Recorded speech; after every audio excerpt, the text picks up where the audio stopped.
Subhanalladzi asra bi 'abdihi lailan. Ayat ini bagi saya, kalau saya mengupasnya, insya Allah sampai nanti tengah malam, saat sepertiga malam akhir, mungkin juga kita belum selesai. Saya belum selesai. Mengapa? Bagi saya ayat Allah ini demikian indah, terutama firman Allah yang dinyatakan dengan istilah abdihi. Saya ulangi sepenggal ayatnya. Subhanalladzi asra bi 'abdihi lailan. Maha suci Allah yang telah memperjalankan hamba-Nya pada suatu malam. Siapa yang dimaksudkan dengan hamba-Nya? Mohon maaf, perkenankan saya bertanya sebentar kepada saudara moderator. Ada waktu berapa?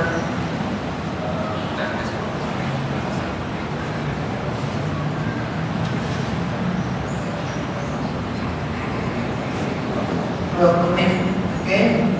Nah, Ibu dan Bapak, karena ada waktu 20 menit, perkenankan saya mundur sedikit. Ayat Allah diawali dengan kalimat Subhanalladzi asra bi 'abdihi lailan. Subhanalladzi, yang artinya Maha Suci. Siapa Maha Suci? Allah.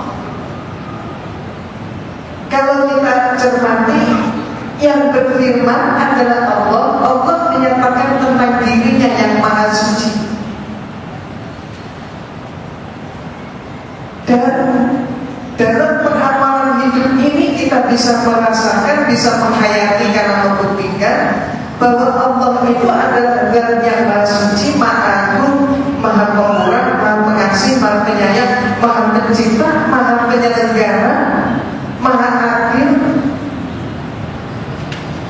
Dan ada satu lagi, Allah itu yang Maha Esa. Dan seterusnya 99 sifat Allah itu insya Allah kita mengenal. Sehingga kemudian di dalam surat Al-Ikhlas Allah Subhanahu wa ta'ala pun menyatakan Qul walau ahad Allahu samad lam yalid wa lam yulad wa lam yakul lahu kufuwan ahad. Qul, katakanlah bahwa Allah itu ahad. Allah itu cuma satu.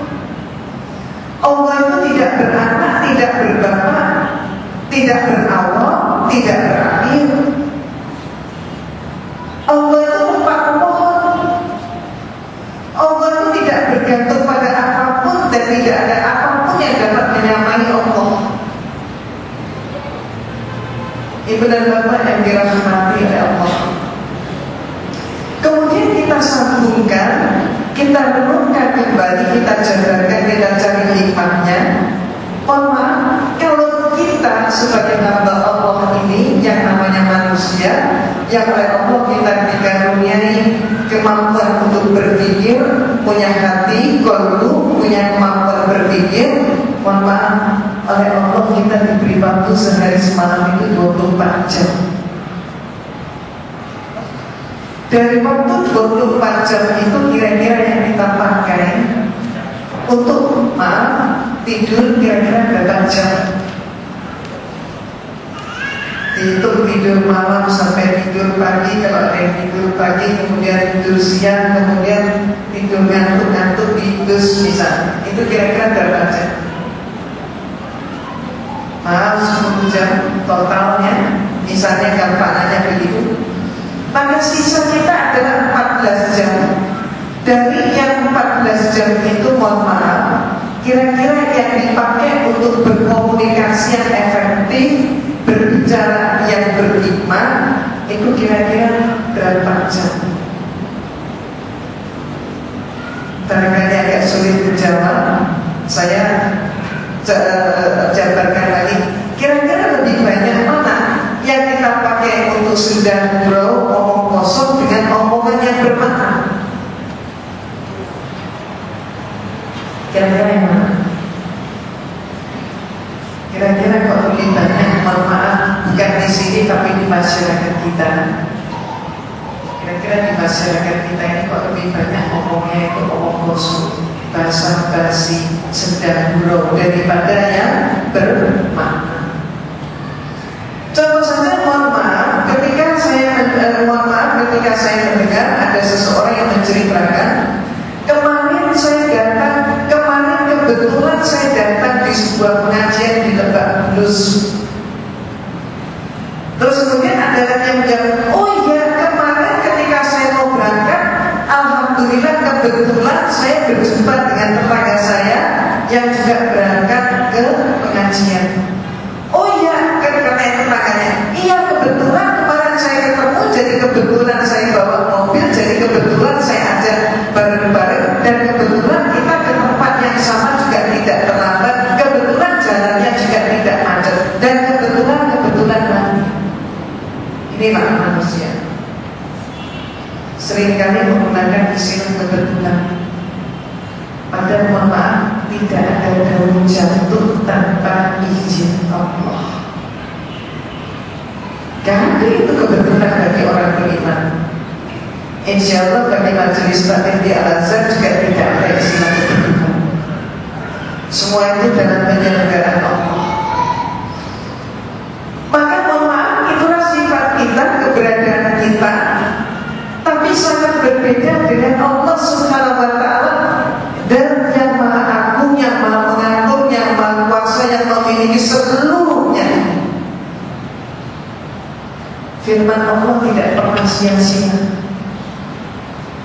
Maka Allah Subhanahu wa Ta'ala berfirman, Subhanalladzi asra bi 'abdihi lailan, dan seterusnya.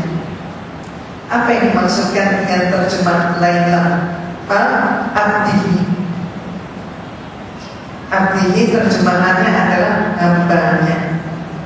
Maka marilah kita dalam rangka untuk meningkatkan iman dan akidah kita, coba kita cermati siapa yang dimaksudkan hambanya ini, yang diperjalankan oleh Allah dalam peristiwa Isra dan Mi'raj. Itu siapa hambanya yang dimaksudkan?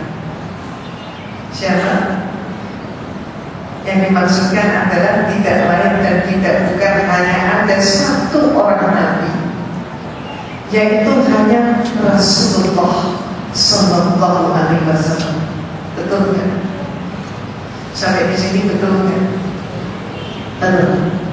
Dari Nabi Adam alaihissalam sampai Nabi Isa alaihissalam yang diperjalankan dalam perjalanan malam dalam rangka Isra dan Mi'raj hanya Rasulullah Sallallahu Alaihi Wasallam. Betul? Maka kemudian coba kita bertanya,